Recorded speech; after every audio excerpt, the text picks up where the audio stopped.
At the intersection of economics and politics and international law and domestic national regulations is this issue of trade, and also in Europe, the EU and Brexit.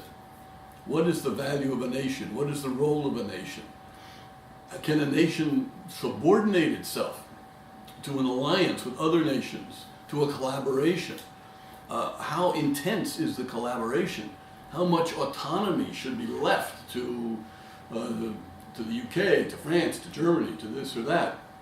And recently we've seen in the United Kingdom, where we used to talk about the United Kingdom as the mother of parliaments. I mean, parliamentary democracy probably took its origin there. I mean, there were Greeks who wrote about it, and the Romans had a republic, but I think it's the late 1600s, mid 1600s, late 1600s, coming down the 18th century, 19th century. It was the British who put together the parliamentary constitutional democratic system, which many people believe in is sort of the best for any people to enjoy freedom and order, democracy and justice. And they can't seem to decide. The Prime Minister can't get her idea on leaving the EU through the Parliament, but then there's no motion of confidence to get rid of her. She asks for a delay. The Labour Party is split. The Tory Party is split. The people of the United Kingdom are split, más o menos 50-50. Neither side wants to give in to the other.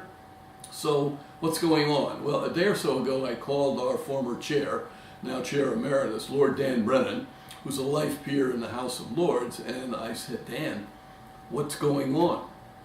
I said, sitting over here on the other side of the Atlantic, I'm worried. I'm kind of dumbstruck that this system, which has produced so much for so many decades, a couple of hundred centuries of compromise. I mean, they weren't brilliant all the time, but their median behavior was pretty high.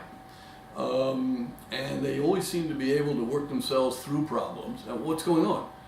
Because Dan had told me the day after the Brexit vote, I called him up. I said, Dan, it's a big deal. He said, yeah.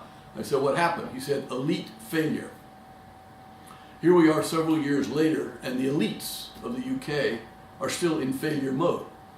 Now, one can argue that elites are in failure mode in other countries.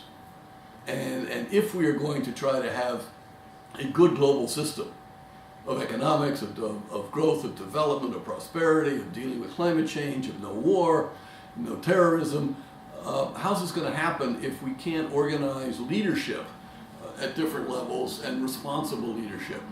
So the example of Brexit is discouraging to me. If the Brits can't do a good job, that's worth noting. And of course, across the channel, France, President Macron, he's got his issues with the Gilets jaunes.